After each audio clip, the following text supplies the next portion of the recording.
Thanks to Miss Jenny, Hits 92 FM, for sharing our heritage, Jamaica land we love. I want to speak today about Mary Seacole. Mary Seacole was born at number 10 East Street in 1805. Her name was Mary Grant, and she married a Mr. Seacole, who was the godson of Lord Admiral Nelson. By the way, next time when you go to London and you see Trafalgar Square with that high column, do remember that Lord Nelson stayed at this very space.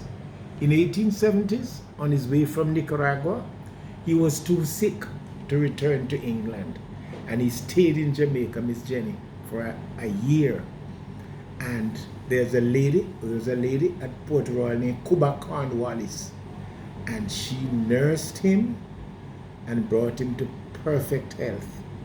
And when Lord Nelson returned to England, he met Prince William IV, Sailor Prince, the first royalty to visit Jamaica, and he came to Jamaica and he stayed at this very space. His photograph is outside there on the landing. And which space? Institute of Jamaica was then called Daytree Hall. And Prince William told the story to his wife, Queen Adelaide, and she sent for Cuba Cornwallis a fabulous dress.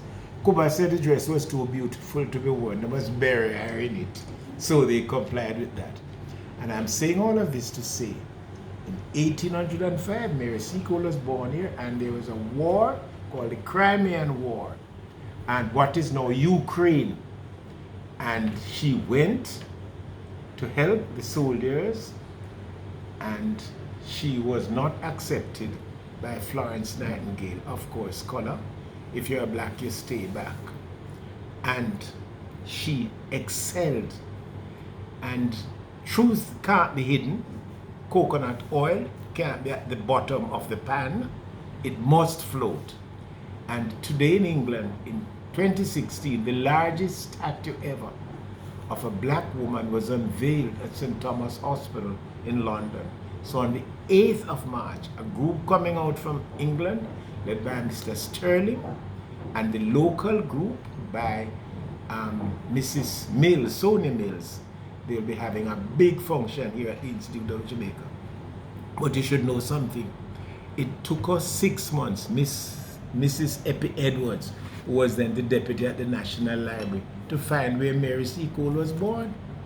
She searched, we searched, she couldn't find the records. I wanted it to be established where she was born, because in 2005, we were going to have a plaque unveiled in her honor.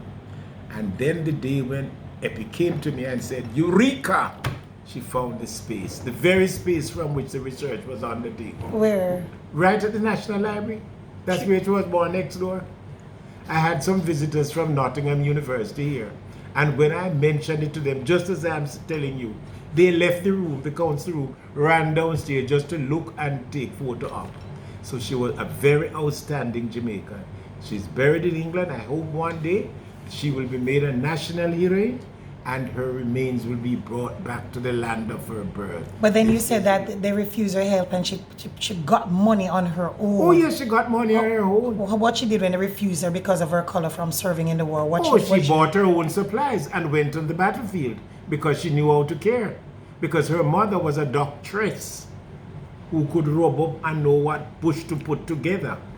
You know, remember that people survived in slavery because there were some things which were never intended for the enslaved. Medicine was not on the agenda. Education was not on the agenda, except that the Moravians in 1754 in Carmel, Westmoreland, they sent to Moravia and got who they call the Brethren to come out and teach our enslaved to read and write. And the first school was established at Rose Corner in St. Elizabeth, out in the yard. And then they built a school. The first school building in Jamaica was built at Littiz in St. Elizabeth School Challenge. By the Moravians. That's the Moravians built it. So we owe a debt of gratitude to them. And it was only in 1892, Miss Jenny, that our ancestors stopped paying fees to go to what you now call primary school. People don't know that you had to pay fees. My grandmother told me she paid a penny.